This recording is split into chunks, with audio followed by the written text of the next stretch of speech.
como a informalidade impacta o mercado de trabalho no Brasil? Qual é o impacto do Bolsa Família nessa equação? De que forma os cartórios fazem uma interação com a dinâmica da nossa economia? Esses são alguns exemplos do que nós podemos compreender melhor através do livro Microeconomia Brasileira Contemporânea, do professor André Portela, conselheiro acadêmico do Livres, e do professor Bernardo Guimarães, nosso convidado de hoje. Eu sou Mano Ferreira e esse é o Livres Entrevista.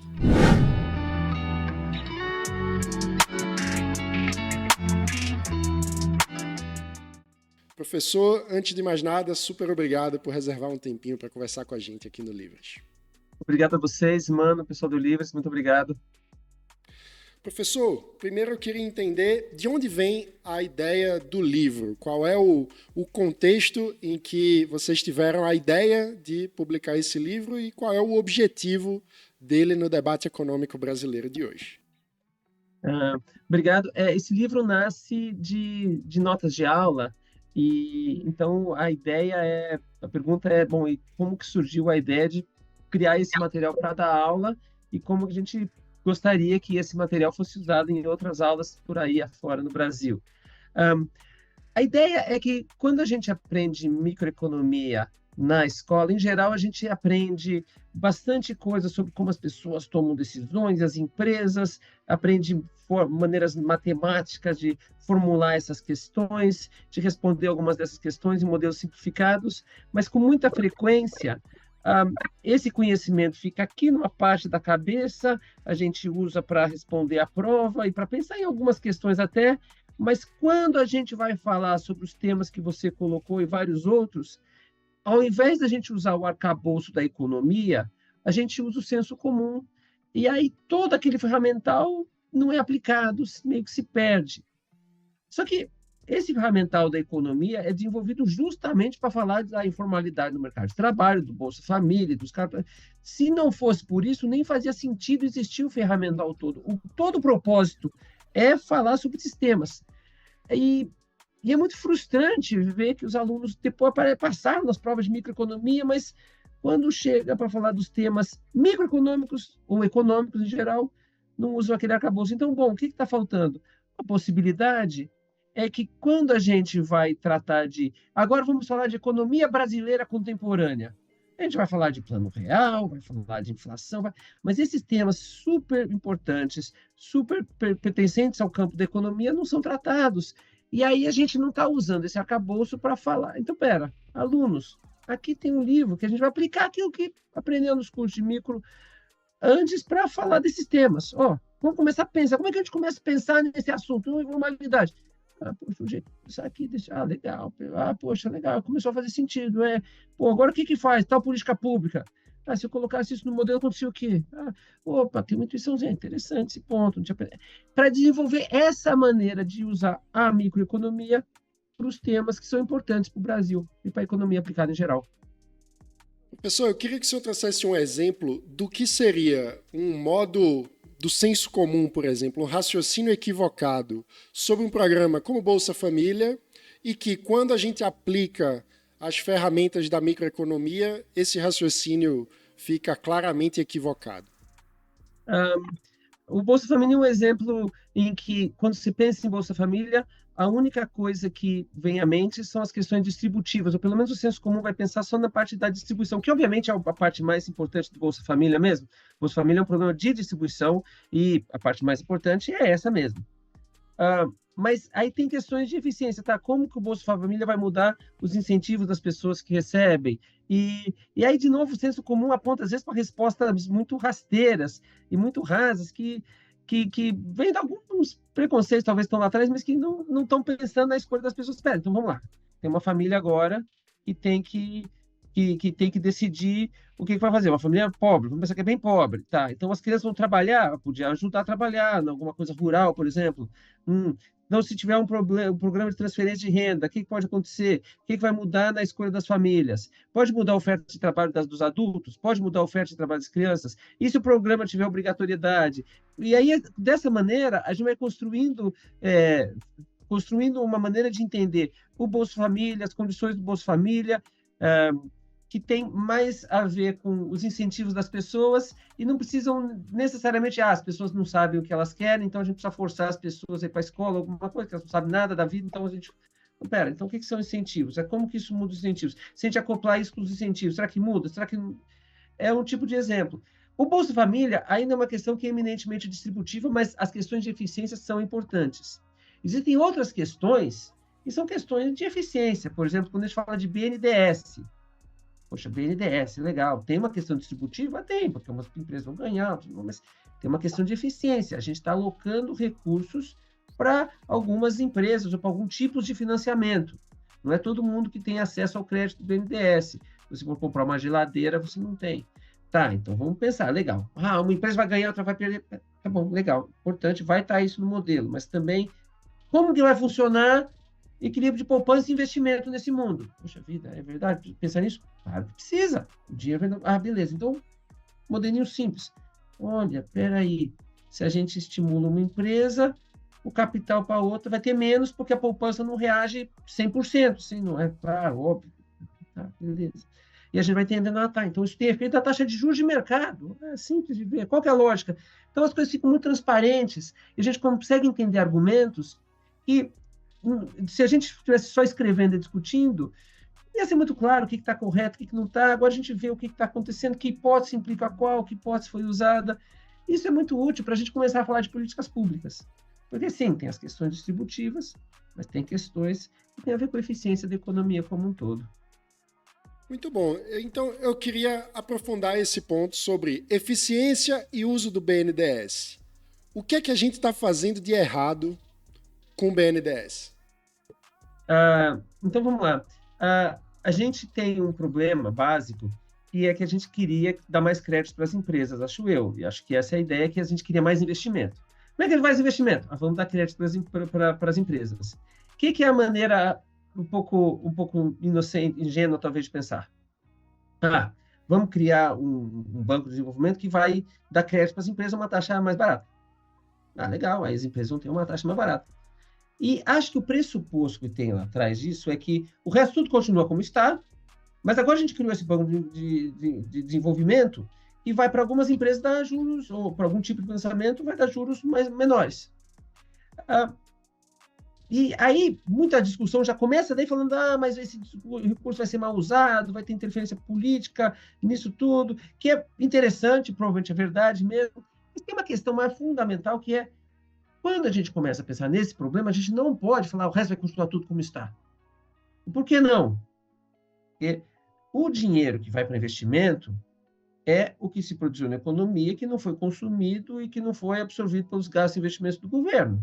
É uma identidade contábil, não tem como não ser assim, eu não preciso de hipótese para isso. Aí, então eu vou ter essa parte de investimento. Então, de alguma maneira, essa parte do investimento vai ter que ser financiado por poupança. Pode ser das pessoas, pode ser poupança pública, que são superávites de conta, das contas públicas, pode ser que a gente conseguiu capital externo, alguma coisa assim tem que acontecer para financiar o investimento. Então, se a gente está aumentando na mão, digamos assim, criando um banco de desenvolvimento para dar crédito para essas pessoas, a gente não criou o outro lado da poupança, então vai ter um equilíbrio ali que vai ter que mexer nisso. O que vai acontecer agora? Se nada mais acontecesse do lado da poupança, simplesmente comia fora a parte o investimento das outras empresas. Mas vai ter alguma coisa, vai mexer na taxa de juros. Bom, se mexe na taxa de juros, aí pode conseguir um pouco mais de capital para parcialmente tirar esse efeito, mas totalmente nunca vai. Perfeito. Então, a gente tem uma coisa que eu botei esse banco de desenvolvimento, que eu estava achando que o crédito estava ruim.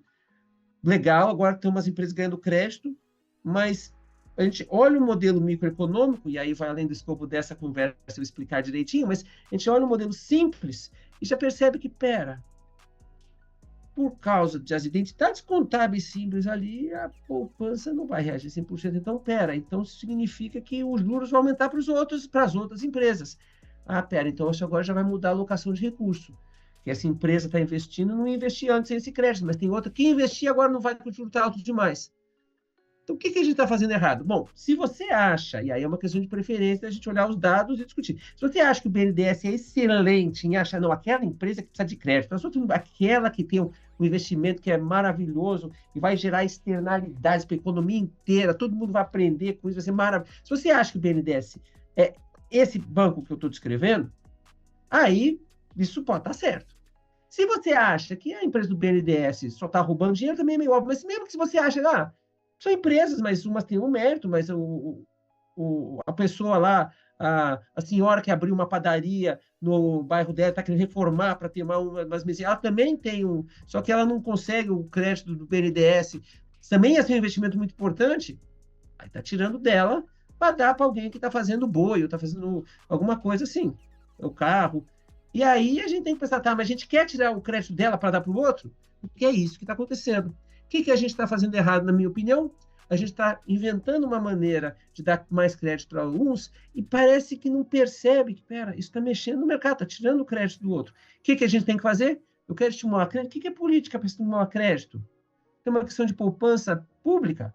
Aí resolve com o superávit do governo. É uma questão de poupança privada? Aí resolve com a gente estimulando a poupança das pessoas. É uma questão do quê? E como é que a gente faz isso? Aí tem várias outras questões para pensar. Mas não é dessa maneira local. Eu vou botar crédito aqui, botei crédito. Não, porque a economia responde. E as crianças aprendem biologia na escola. Se eu mexer aqui num lado da coisa, o ecossistema muda tudo. Na economia também, leis diferentes, e a gente tem que tentar entender isso. Então, acho que esse é o exemplo. E que acho que fica bem claro quando você começa a ler. Aí depois você pode continuar achando, não, mas eu acho o BNDES bom, porque. Tá, mas você já entendeu isso que. Não, entendi, então tem que mudar tal coisa. Tá, beleza. Você, sabe, no mínimo, com uma visão um pouco mais crítica, para começar a pensar o que você pode fazer e o que não pode. E perceber que, na prática, muitas vezes a gente está fazendo política pública de um jeito que tira o dinheiro da Dona Maria da padaria para dar para o amigo do rei que tem um grande frigorífico para virar campeão nacional, né? Exato, é. Então, existe essa coisa da política dos campeões nacionais e a crítica muitas vezes, mas a gente está dando para o amigo do rei que tem um frigorífico, verdade. Mas a gente não está fazendo só isso, a gente também está tirando da senhora que ia abrir a padaria, do senhor que ia abrir a loja de sapato e essas coisas todas que a gente está querendo que esses... Professor, uma das coisas que o senhor falou, agora mencionando de passagem, foi a questão da poupança privada. E aí, quando a gente fala de estímulo à poupança, muita gente pensa logo no FGTS. E a gente está falando agora de uma discussão do governo sobre mudar as regras do FGTS para diminuir as possibilidades do trabalhador de usar a sua própria poupança com o fim do saque aniversário. Na visão do senhor, o que é que precisa entrar na equação do raciocínio quando a gente pensa em poupança, em estímulo à poupança e numa política como o FGTS? Perfeito, mano. E, na verdade, a gente tem um capítulo sobre FGTS. Infelizmente, não fala nada sobre saque aniversário, porque quando essa parte foi escrita, essa parte ainda estava começando muito, então não tem a parte dessas... Mas começa com uma pergunta muito fundamental, que é por que precisa de FGTS? E aí a resposta é, mas a pessoa vai perder o emprego, ela precisa de alguma coisa, né? Mas ela não sabe poupar, ou é para dar uma espécie de seguro, é para dar uma espécie de seguro. A gente pode pensar desse jeito, então é para dar uma espécie de seguro, alguma coisa assim. Ou talvez que a pessoa não se organize para poupar, ou porque simplesmente ela não sabe, vai perder o emprego, então fica um dinheirinho. E eu acho que o que está faltando nessa equação é a gente pensar por que precisa de ter o FGTS para começar qual que é a função que cumpre, para a gente conseguir depois falar e entender o que faz sentido e o que não faz. Então, a gente fica pensando que, tá, então peraí, o FGTS era um seguro. E é um seguro um pouco diferente, porque de fato é parte do meu salário. Aí eu não pago imposto de renda sobre essa parte do salário, e fica numa conta diferente, que rende, em geral, muito menos que as outras aplicações financeiras. E aí eu posso sacar, porque eu quero, se eu perder o emprego, se eu me aposentar ou se eu for comprar uma casa. Uma casa por quê? Vai ter que perguntar para o pessoal lá que fez lobby das construtoras lá, eles vão saber melhor do que eu. Se o lobby mais forte fosse outro, poderia ser para outra coisa. Mas enfim, vai comprar uma casa. Legal. Então, a gente tem que estar, mas por que é? Quer dizer, eu estou culpando, mas porque a pessoa quer comprar a casa dela, então... Mas a casa é a coisa mais importante que as pessoas vão comprar? Porque não pode ser a pessoa escolher. Então, a gente já começa com um pecado original ali, que a gente não está nem olhando o que a gente precisa. É um seguro? Se é um seguro para a pessoa ter alguma coisa, se perder o emprego, além do seguro-desemprego, então talvez a gente precise pensar que, se a pessoa já tem um emprego, ela está 5 anos no emprego, já tem, no princípio, 5 anos, 5 meses de salário, pensando um mês por ano do FGTS, 5 meses de salário lá, talvez já tenha um bocado de seguro, né? Talvez aí agora a gente não precise tanto, já pode deixar a pessoa sacar um pouco desse dinheiro. Não precisa acumular tanto seguro assim. Você tem 20 anos de trabalho e ficar acumulando esse seguro. Para que tanto? Faz algum sentido isso? Mas essa parte, entende? Então, essa discussão que a gente começa a pensar no assunto, nem entra. Mas ele vai tirar no aniversário. Mas as pessoas que tiram no aniversário, depois que perdem o emprego, não pode tirar. Mas eles tiraram no aniversário antes. Mas não sei, 5 bilhões não conseguiram tirar. Mas 100 bilhões tiraram. Conversa louca, gente. Para que serve isso? Porque essa pessoa perde o emprego. Então vamos começar daí. Então vamos pensar. E aí, como é que é o nosso approach que a gente começa? Vamos pensar num modelinho de simples, que a pessoa pode precisar do dinheiro, e aí o que acontece? E aí ela vai ter essa poupança forçada, mas todo mundo faz, ela pode tirar. Faz algum sentido, é uma espécie. E aí a gente pode pensar isso na discussão, que seria pensar para quem não quer fazer um modelinho e não está querendo estudar economia, mas está querendo só entender um pouco da discussão, gente, FGTS para quê? Quer dizer, por que eu preciso dessa poupança forçada? É porque eu não sei me organizar, ou é porque eu posso perder o emprego, aí a gente faz todo mundo segurar um pouquinho para uma espécie de seguro? É por causa dessa coisa? Aí, de fato, um pouquinho pode ser, mas alguma hora passa da conta, né? Eu não preciso forçar a pessoa que já está há 15 anos trabalhando a dar mais um. Eu trabalho há 14 anos na FGV. De mais um ano lá na FGTS, para se eu perder meu emprego na FGV. Parece estranho, parece que não está servindo a esse propósito. Então, a ideia é, vamos trazer um pouco de racionalidade. Se você quiser falar para os trabalhadores, é o seguinte, gente, a gente tem esse negócio, saca, de aniversário, precisa usar o dinheiro de vocês, mas a gente acha que vocês não sabem usar o dinheiro de vocês fazem tudo bobagem, aí vocês perdem emprego, ficam reclamando aqui, então a gente vai deixar o dinheiro lá, e quanto mais tempo de trabalhar, melhor. Beleza, explica para eles. É bom que o dinheiro do FAT vai para financiar o BNDES, que tem um pessoal que quer fazer frigorífico, tudo bom. Explica isso. Ou então fala, não, a gente tem que pensar, tudo bem, o saque aniversário é legal, mas será que a gente não quer um seguro mesmo? Então talvez faça sentido um pouco disso, talvez. Aí como é que a gente vai? Mas tem limites, né? E aí é para comprar casa que pode tirar o dinheiro? Por que para casa? O pessoal da casa que vende a casa gosta, mas é isso que é o mais importante. A gente está pensando em seguro para comprar casa.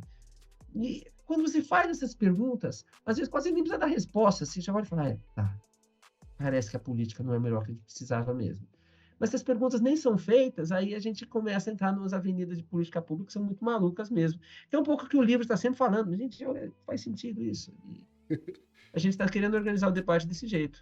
Professor, e quando a gente fala sobre esse tipo de política, que é uma obrigatoriedade na composição da renda atual do trabalhador, isso acaba tendo impacto na dinâmica do mercado de trabalho e da informalidade, né? Como que a gente tem que pensar essa questão da informalidade no Brasil?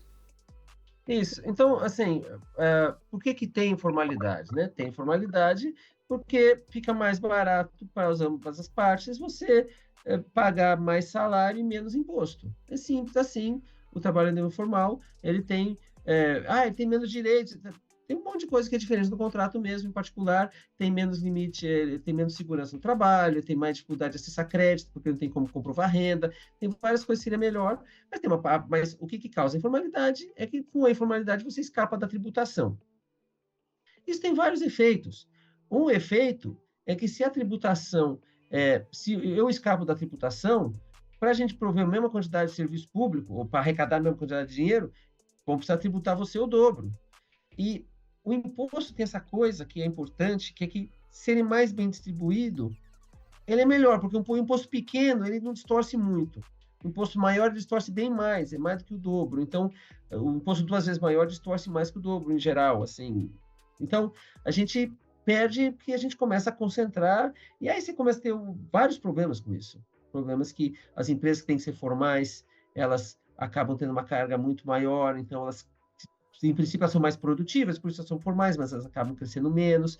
Acaba tendo o efeito que a gente discute, que é o simples, que é a gente cria uma maneira da empresa se adequar. legal, só que a empresa também não quer passar do simples para o sistema complicado. Complicado é pagar muito imposto, é complicado. Então vamos ficar pequeno, vamos ficar no simples. Aí, quantos pode emitir de nota? Só esse pode emitir nota. Agora parou de nota, não emite mais agora até o fim do ano para a gente continuar no simples. E aí não vamos crescer mais, investir mais também, senão a gente vai passar para o complicado. Você começa a criar essas questões. O que causou tudo no começo? Causou tudo foi o imposto sobre o trabalho. A gente tem essa ideia, que acho que vem de livro-texto importado, muitas vezes, que o imposto sobre a renda da pessoa, ele não é tão distorsivo, porque as pessoas têm que trabalhar, então elas vão trabalhar de qualquer jeito, aí o imposto não vai distorcer tanto, porque todo mundo vai escolher trabalhar da mesma forma. Aí pode discutir se isso é verdade ou não, principalmente quando tem duas pessoas que podem trabalhar, um cônjuge trabalha, outro não, tem questões aí, mas tem um pouco essa ideia. Bom, num país que tem 5% de informalidade, esse raciocínio você pode começar a pensar, num que tem 45%, 40% de informalidade, não, porque aí tem muita gente, não, se tributou o mercado de trabalho, as pessoas vão para a informalidade. E aí a informalidade tem um monte de consequências que a gente vai discutir, algumas são bem intuitivas, como essas que eu falei, e aí, bom, seria legal então tributar menos a folha. E aí que a gente começa a pensar, tá, então o que é a tributação de folha de pagamento? Bom, a gente tem o imposto da renda, aí tem a contribuição sobre a Previdência Social, que o meu empregador tem que pagar 20% do meu salário para o INSS, muito embora isso vai fazer zero diferença na minha aposentadoria, porque eu já estou acima do teto, e aí tem todo esse dinheiro que é imposto, que estimula a informalidade. Por isso, tantos engenheiros vão emitir nota como se fossem PJs para as empresas e vários outros tipos de profissional. E aí a gente cria todo um sistema, toda uma estrutura com pessoas trabalhando, cuja função é criar um atalho para você emitir a nota em vez de trabalhar, e aí, para isso, você paga menos imposto, mas para isso você tem que ter um contador trabalhando, e outro contador verificando o imposto, e outro arrumando. Você bota um monte de pessoas trabalhando numa economia que não estão gerando riqueza, podiam estar fazendo sorvete e violão para a gente, mas estão fazendo organizar para como que escapa do imposto. A gente queria ser mais produtivo, a gente queria ter menos gente só organizando como escapa do imposto e produzindo coisas. É isso que a gente precisa fazer, e de alguma maneira a gente cria estruturas que fazem com que a gente fique vendendo atalhos. Não está bom. E é isso que a gente queria para a discussão um pouco, que aparece em vários sentidos. É a informalidade, mas apareceu há pouco tempo atrás, quando o pessoal estava discutindo alguma coisa do ticket refeição. O que é o ticket refeição? Ticket refeição é um dinheiro que a empresa dá porque eu comer, né? Mas eu não sei o que eu quero comer. Eu não sei o que eu quero. Então por que ela dá um ticket em vez de dar dinheiro? Porque esse dinheiro não paga imposto. Que legal. E por que dá ticket e não um dinheiro que paga imposto? Porque uma empresa que vende um papel que fala, esse aí você pode gastar com comida, não paga imposto, e eu ganho um batizinho, eu ganho um troquinho aí desse negócio. Não é que legal? Aí, ao invés de você pagar 15%, 27,5%, 7,5%, 22,5% para o governo, você paga para mim só 2%, tudo certo, resolvido, esse dinheiro não paga imposto, resolveu. Faz algum sentido isso, gente? Faz algum sentido. E não precisa ir muito além disso para entender que a gente tem não só alguém ganhando uma renda aí de um jeito um pouco estranho, talvez seja lei do rei, talvez não, mas como a gente tem pessoas trabalhando, prédios enormes ali nas ruas, nas avenidas dos prédios bonitos de São Paulo, isso aqui é a empresa que faz o ticket. Quer fazer o ticket? Essa é a empresa que vende um atalhozinho para as pessoas não pagarem o imposto. Aí, em vez de dar dinheiro, dá esse papel, não paga imposto. Se tem que gastar no restaurante, a gente ganha 2%, sustenta esse prédio inteiro aqui. Legal. Significa que todas as pessoas que podiam estar fazendo coisas úteis para a gente ser mais produtivo, para produzir coisas, vender, desenvolver, estão vendendo esses atalhos. E aí a gente não vai conseguir falar de produtividade. O Brasil cresce 2%, tá bom 2%. Se a gente está botando as pessoas para ficar vendendo atalho, tá. Mas se essas pessoas todas tivessem desenvolvendo novas maneiras de produzir ou produzir coisas, a gente ia ter gente trabalhando para produzir mais, a gente ia ser muito melhor, ia ter muito mais coisa para a gente consumir, para investir. E é isso que a gente tem que pensar, e é isso que é a bandeira que a gente levanta sempre. E acho que tem muito a ver com a bandeira do Livres, e que vem de encontro, porque aí a ideia aí o governo fica fazendo esse monte de coisinha e no final fica esse monte de gente se apropriando, tirando essas rendas aí. Verdade, e isso tem um princípio claro microeconômico, que a gente quer as pessoas produzindo coisas e não produzindo maneiras da gente escapar do imposto, que é uma perda. Espetacular, professor. E quando a gente traz esse debate, muitas vezes as pessoas olham, então se tributar o trabalho é um problema, vamos desonerar a folha para alguns setores. Para 17 setores, isso. Que eu escolhi aleatoriamente aqui. Foi só os que eu achei que era bonito, querido. Não tem nada a ver com alguém que fez lobby. Exato, 17 setores. E aí a gente pensa, tá, legal desonerar para 17 setores, mas isso significa que você tem que onerar para os outros. E o que isso causa? E aí, a empresa que está desonerada, ela vai ter incentivo para contratar mais. E aí a empresa que não está desonerada, ela vai ter que pagar mais. Ou alguém tem que pagar mais, entende? O fato que eu desonerei não significa que eu cortei um gasto. A gente, eu vou cortar esse gasto, vou desonerar. Não significa. E aí, qual que é o problema de a gente ter imposto em nível diferente, em que um paga mais e o outro? O que paga é que você falou da Dona Maria Tereza, que abria a padaria no começo da entrevista lá, que tem a padaria dela, ela queria contratar alguém mais para ajudar a servir as mesas, para melhorar na hora do almoço ali.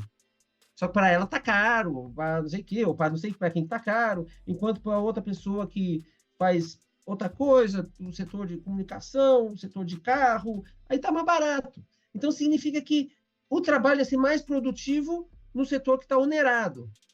Mas esse setor está onerado, é serviços mesmo, tá caro, não vamos contratar. Tá mais barato para o automóvel. Então a gente acaba contratando não porque é mais produtivo, mas leva em conta também, esse aqui seria um pouquinho mais produtivo, mas por causa do imposto, vale menos a pena. Quem vai contratar é o outro. Aí a gente está direcionando os recursos para quem é menos produtivo e que, por coincidência, aparece na foto junto lá com o presidente lá. Que o presidente não, o presidente da República, não sei, todo mundo junto ali para inaugurar esse programa maravilhoso que vai desonerar. A dona Maria Tereza não apareceu na foto. Ninguém perguntou para ela o que ela achou e tal. Ela tá lá, sabendo meio, tá. Ia gostar de contratar mais alguém, mas tá meio caro para ela, vamos segurar um pouco. E aí a gente vai tentando estimular alguns sem perceber que a gente está, na verdade, desestimulando outros. E não é só que um ganha e outro perde, mas que a gente está tendo problemas de eficiência. E aí, problema de eficiência nesse caso significa que, como uma economia, a gente é menos produtivo. Isso é muito ruim. E aí a gente pensa, mas o que é fazer o Brasil ser mais rico? A gente tem esse território, a gente tem 200 e poucos milhões de pessoas, o que dá para tirar disso? Não, vamos usar esses recursos do jeito mais produtivo possível. Precisa ter educação para as pessoas, verdade, mas do que tem hoje, a gente já podia ter um uso muito mais produtivo dos recursos se a gente não ficasse fazendo tanta maluquice ali com política pública que beneficia alguns a custo de outros, mas que pioram o todo. Essa é a ideia, mais ou menos. Excelente, professor. Um outro aspecto que o senhor aborda no livro, que é interessante da gente pensar, especialmente num contexto onde a gente está sofrendo muito com poluição da fumaça que invadiu todas as grandes cidades brasileiras, é a questão do meio ambiente, né? Como que a microeconomia contribui para a gente pensar em soluções para a questão da sustentabilidade e do meio ambiente? Boa. Então, tem alguns aspectos diferentes, uns que a gente trata mais no livro e outros menos, e que acho que na nossa cabeça eles pareciam meio óbvios e já nem precisava tratar, e acho que pensando hoje, acho que a gente devia ter, mesmo que eles sejam meio óbvios, meio que aparecem já nos livros de microeconomia, mas acho que talvez a gente devesse ter destinado mais espaço para isso, porque talvez eles sejam, já aparecem um pouco nos livros de microeconomia, mas valia a pena a gente gastar mais espaço. Podia ser um pouco repetitivo, mas eu acho que faria parte também. Acho que é uma coisa que a gente precisaria dar mais espaço. Uma parte a gente fala disso no livro também. Então, uma coisa que a gente fala bastante é a parte a gente tem um capítulo pensando, a gente tem créditos de carbono, podia ter crédito de desmatamento, então a fazenda que é mais produtiva vende para outra, a gente podia ter maneiras de mercado de alocar, de determinar quanto que pode, quanto que não pode, e vamos alocar assim usando o mercado. Isso a gente fala, a gente discute as vantagens em termos de eficiência dessas coisas. O princípio básico de meio ambiente e poluição é muito caro a microeconomia, porque isso é uma externalidade que é uma das primeiras coisas que se aprende em economia. Então, a ideia é assim. Quando a gente explica como tá os consumidores, as empresas tomam as decisões. Eu estou vendo o que eu quero comprar, com os recursos que eu tenho, compro, vendo o custo e o benefício. A empresa vai escolher o que vai produzir e quanto que vai gastar com mão de obra, com funcionários, com capital, e o que vai produzir pensando. Mas, às vezes, tem custos que não incidem ou no consumidor, na empresa, incidem nos outros. E aí a poluição é o mais fácil de pensar. Em muitos casos, a maneira mais barata de produzir um produto vai gerar muita poluição. Mas se é a maneira mais barata, eu uso essa maneira de produzir, polui, aí eu vendo o produto para você, acaba que eu vou ganhar o mercado, meu produto está bom, só que como eu estou poluindo muito, isso está atrapalhando todo. E aí, lá atrás, em 1920, o Arthur Pigou, um economista da Universidade de Chicago, explicou, gente, ó, isso é simples, você tributa isso. Você vai tributar? O economista da Universidade de Chicago falando para tributar? Sim, porque a ideia é que a gente quer não tributar as coisas porque muda a decisão. A gente ia querer comprar, mas só por causa do imposto eu não vou. Eu ia querer trabalhar só por causa do imposto, eu não vou para o setor informal. Nesse caso, não. Esse é o contrário. Tem um custo que está incidindo sobre todo mundo. Poxa, vamos botar na atividade produzida. Aí, se eu quiser produzir, beleza, eu quero produzir, eu estou gerando problema, eu paguei por isso. Aí, eu compensei a sociedade, é um imposto. Então, esse é um tipo de imposto que a gente defende. E isso vem à discussão, porque quando a gente está falando de imposto e reforma, e reforma tributária e ajuste fiscal, parece um monte de imposto que a gente vai falar, ah, esse imposto. E aí aparece um monte de não imposto, aí começa a falar, agora vamos ter o imposto na gasolina, ah, esse imposto é ruim. Gente, mas aqui em São Paulo, na cidade que eu moro, a gente tem um rodízio. A gente tem um rodízio que é o seguinte, o meu carro, quer dizer, o meu carro é elétrico, então eu não estou isento, mas os carros que usam poluição, um dia por semana não pode sair. Legal, para diminuir a quantidade de carro na rua, é que a gente quer diminuir a quantidade de carro na rua. Gente, vamos pensar. Qual que é o problema do imposto? O problema do imposto é que ele diminui as trocas. Isso é um caso que a gente quer diminuir. Quer diminuir esse imposto, aí você arrecada e vai ficar fazendo fila. É uma coisa meio simples, né? Você estuda a microeconomia e pensa, não, então esse é o caso em que cabe o imposto. Então, se a gente está preocupado com o meio ambiente, então essas são as coisas que a gente tem que tributar. A gente devia substituir um monte de imposto que a gente tem lá, que está só atrapalhando, e botar o imposto nas coisas que a gente quer. Poxa, então a gente está preocupado com o aquecimento global. Tá, muita coisa gera emissão de carbono. Poxa, então essas coisas que a gente quer tributar. Porque a gente, de fato, quer reduzir as atividades. Ô, professor, mas aí vai ter menos caminhão andando pelas estradas. Vai, claro, tributou, o objetivo é esse mesmo, mas você não queria isso. Você não queria que começasse a ir pela estrada de ferro, que a gente começasse a produzir mais localmente, que agora está levando um conta que, peraí, agora ficou caro transportar de um lugar para o outro, tem que mudar a produção mais perto. A gente não queria isso. A gente queria, então, bom, então é isso que a gente tem que fazer. Vamos fazer agora reunião por Zoom, que o avião está caro, porque agora tributaram. Ah, beleza. Assim, se a gente não vai por esse caminho, a gente acaba tributando, pensando, imposto é sempre ruim. Verdade, mas tem alguns impostos que não são, e esses podem substituir os outros. Então, o meio ambiente tem essa proximidade muito grande com a microeconomia, porque é uma externalidade, uma coisa que as nossas ações geram sobre os outros, a gente gostaria que os custos viessem para a gente. O imposto ajuda o governo a resolver isso, e é preciso de menos imposto sobre as outras coisas. Então, é a hora em que eu vou estar escrevendo no jornal, falando, não, agora eu vou defender esse imposto. As pessoas vão ficar zangadas comigo, então, mas escuta aqui, é isso. Excelente. Professor Bernardo Guimarães, muito obrigado por essa verdadeira aula. Parabéns pelo livro. E para finalizar, eu queria pedir uma reflexão do senhor sobre a relação entre microeconomia e a defesa da liberdade. Perfeito. E é uma pergunta bem interessante mesmo, porque a microeconomia ela começa pensando nas escolhas de cada um. Muitas vezes a gente pode discutir outros sistemas e está pensando em que existe um planejamento central e vão ter as forças do bem, as forças do mal e os empresários, e começa pensando de um jeito em que tem todo um sistema ali, e parece que nem tem pessoa nesse mundo. A microeconomia não começa desse jeito. A gente começa pensando nas escolhas de cada um. Estou pensando o que eu quero consumir, o que eu vou trabalhar, o que a empresa vai produzir. E aí vão ter interesses políticos, vão também. A microeconomia vai colocar as questões políticas, que a gente até discutiu um pouco aqui. A gente tem um capítulo também sobre essas questões políticas que aparecem também. Mas a gente começa pensando nas escolhas de cada um e das escolhas das pessoas vai se construindo todo. Das pessoas, o mundo é isso, começa a partir dali.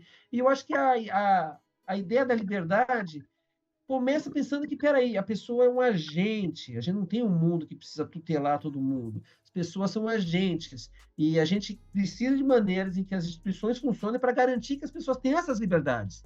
Mas começando sempre partindo desse pressuposto que é assim que a coisa precisa funcionar e assim que a coisa seria se a gente não tivesse tanta tutela assim. E claro, é uma sociedade, a gente precisa ter uma estrutura, precisa ter um sistema de justiça, precisa ter um monte de coisa lá e tal, vai precisar ter um Estado, mas esse Estado está funcionando para tentar organizar as pessoas que são os agentes e a coisa começa daí. Acho que é essa a conexão com a microeconomia. Espetacular. Muito obrigado, professor. Obrigado, mano. Obrigado a todo mundo do Livres. Parabéns pelo trabalho de vocês aí. Muito bom. E se você também acha que a gente precisa trabalhar para aumentar as escolhas disponíveis, sobretudo para quem mais precisa, seja um associado Livres lá no nosso site. Eu sou livres.org/participe. E não esqueça de deixar o seu like aqui no vídeo, se inscrever no canal e ativar o sininho para não perder as atualizações. Obrigado e até a próxima.